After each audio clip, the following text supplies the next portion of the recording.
Hello there sim racers, I am the Sim Rig Racer and welcome to today's video. And once again we find ourselves doing battle. We're going to do another head-to-head challenge. This time we're going to take the brand new iRacing Aston Martin V8 GT4 and we're going to pit it up against the Assetto Corsa Competizione GT4 Aston Martin. We're going to find out which one sounds the best, looks the best, and more importantly drives the best. So come and join me at a wonderful sunny Oulton Park as we find out which one's best. Hello there and welcome to a sunny Oulton Park. We are in Assetto Corsa Competizione, of course in the Aston Martin GT4. We're in the pits, we're getting ready to fire up and we're going to see just what Kunos's take on this GT4 monster is all about. So, let's get us started.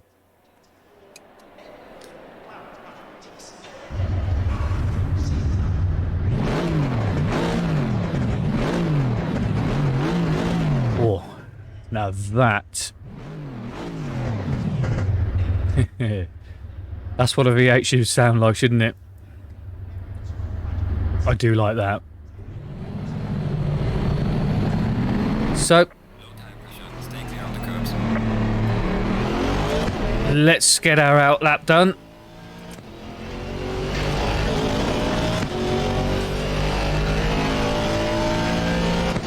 Now let's dive straight into how things look. And ACC and its Unreal Engine is absolutely beautiful.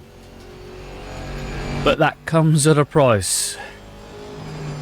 You need to unlock all the features. You need a really good PC. Now, unfortunately, I'm a few generations behind. I've got a i7 8700K along with a somewhat battle scarred now 1080 Ti. So I can make it look good, but only when playing on a monitor. I have got no hope in getting this title to run with my Oculus Rift. Oh, dearie me. It's just a big blurry mess if I want to have any form of frame rate. So I'm afraid VR is off the table for this title unless you happen to have a killer PC. Thankfully, the core driving experience is so good that it actually hasn't diminished my enjoyment of this title. Right, let's... But there's no denying,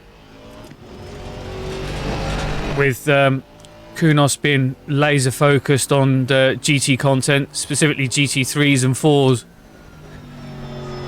they've been able to absolutely get every detail of every car perfect. It's pixel perfect. And the sounds,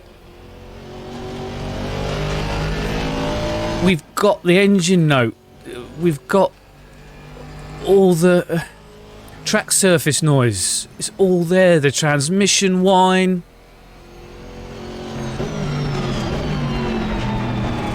Do you know what? If I wanted an oral treat, then I would always fire up Race Room, which was like the go-to audio title for sim racers. But gotta say,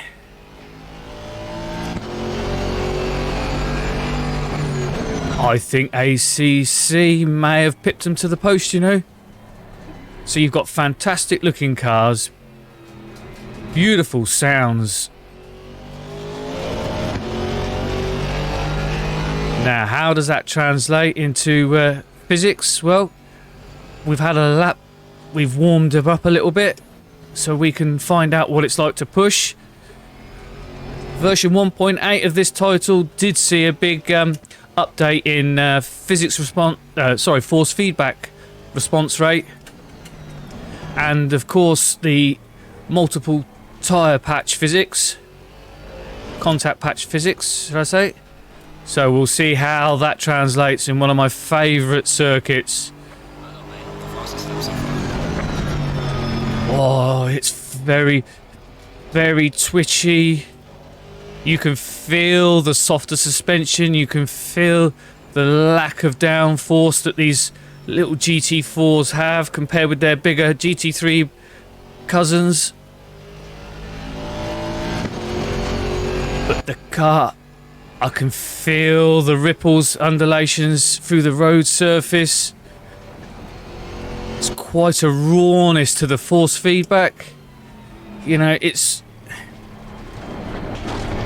are quite raw and unrefined cars, and you get that feeling through the force feedback. Oh, yeah, I like the subtle little through the wheel when you hop over those sawtooth curbs. Oh, and you really do need to give the old brake pedal a shove. Oh, I really felt that curb. Fantastic force feedback here. This is such an amazing driving experience.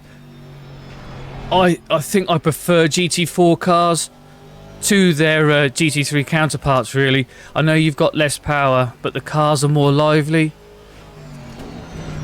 more reliant on driver inputs.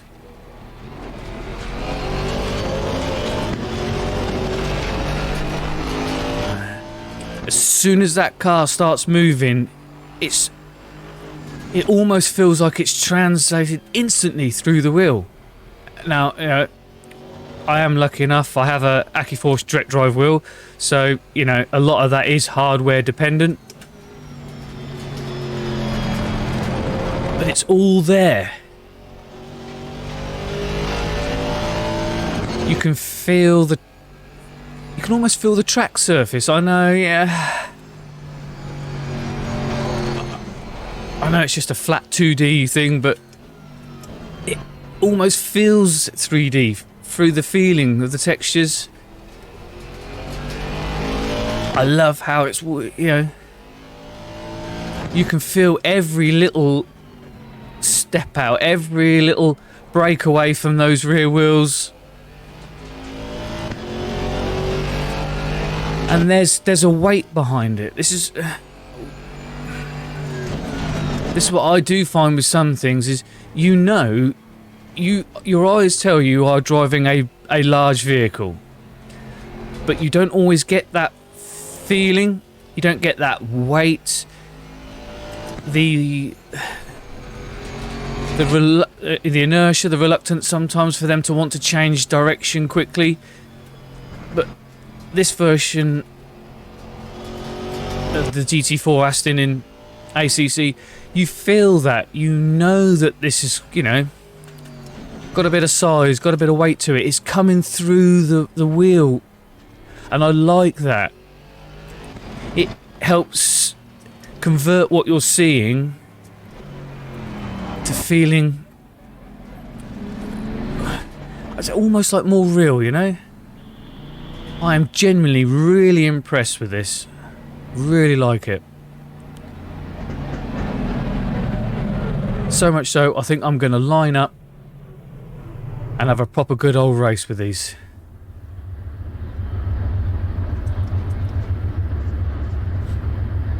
Right, well, that was what turned out to be a slightly enthusiastic look at the Aston Martin GT4 in ACC. Join me as I jump into the brand new iRacing version. See you in a minute. So here we are. We're now in iRacing and in their brand new Aston Martin V8 GT4. Once again, it's a sunny afternoon here at Oulton and we've got the track to ourselves. So let's get us started up and let's get going.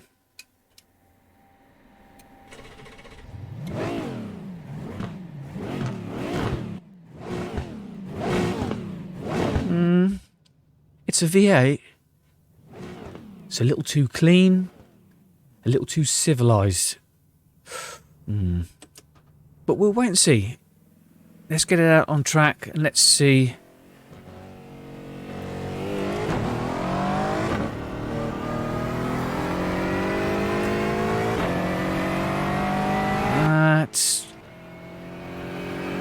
Once again, iRacing, they're lacking those extra sounds.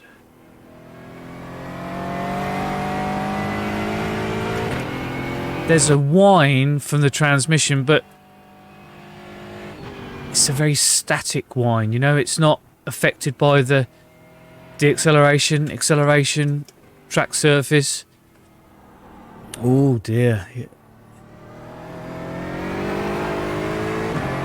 It's a shame that I drove the ACC version first, because that's a much more of a visceral audio experience.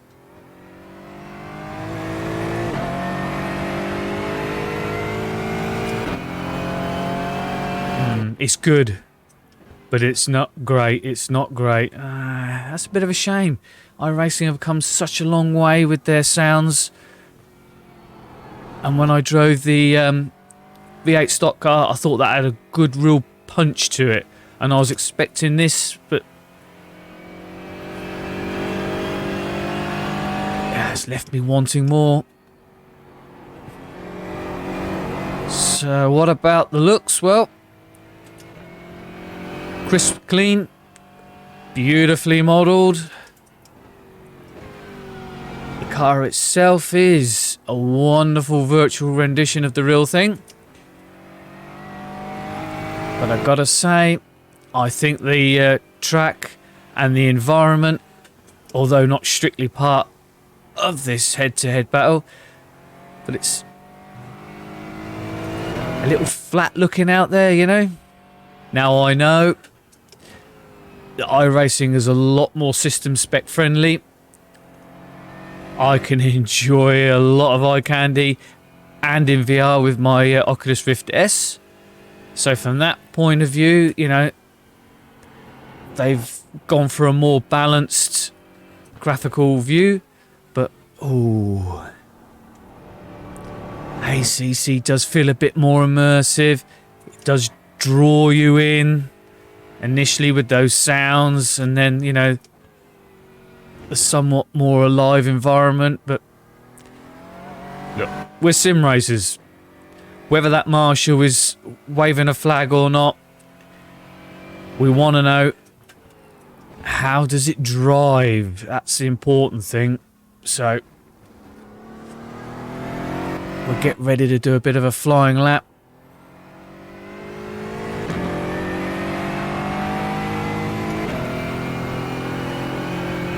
Yeah. It does feel a lot more stable, a lot more planted.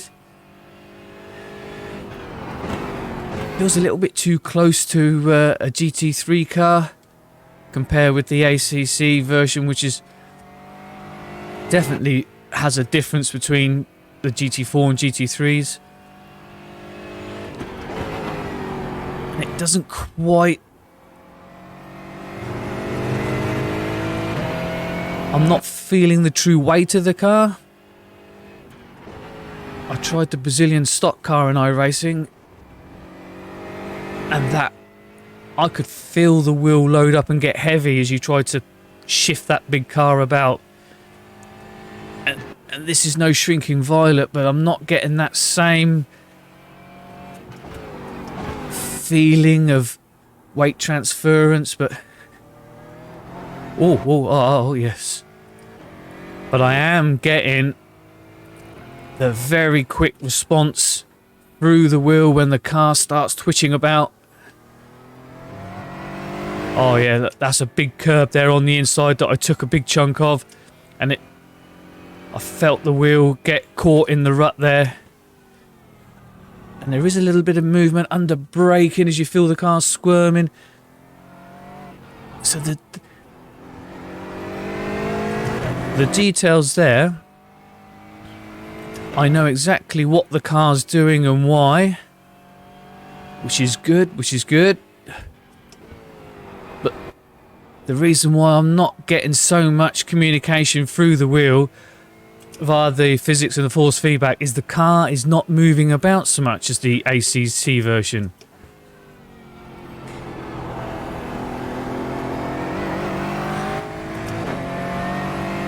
Doesn't quite feel so exciting, doesn't feel quite as dynamic.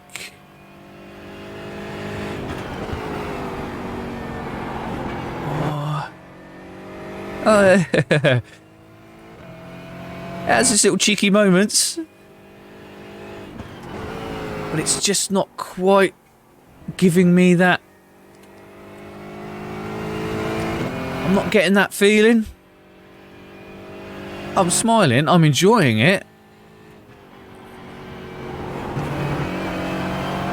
but it's just,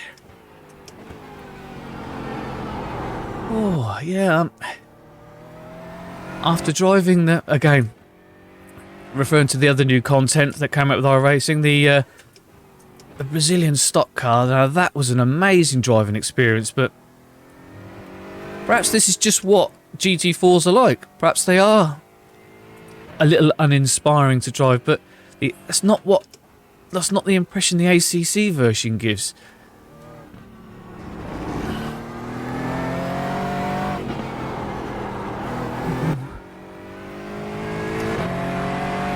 Yeah.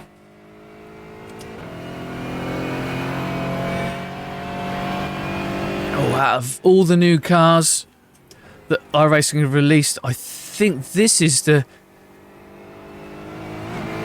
one that could do with a little bit of work on. Now, we'll have a whole host of patches and updates from iRacing coming over the following weeks, and they may well address some of the aerodynamic properties of this car.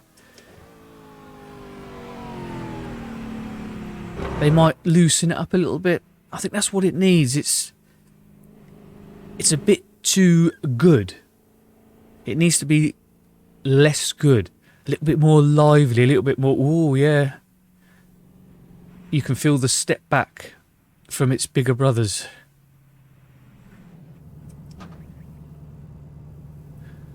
Yeah. Now, don't get me wrong. It's a nice car to drive. I felt all the, I felt the physics and I felt good force feedback. But I think because the car isn't as alive as I thought it was going to be, there isn't the same level of force feedback as I did with the ACC version. I think this is a bit of a slam dunk, this one. But as always, I'll sum up the two titles with a reveal. But yeah, it's good, but it could have been better. I'll see you for the sum up. Okay then, my fellow sim racers, and it's time to announce the winner.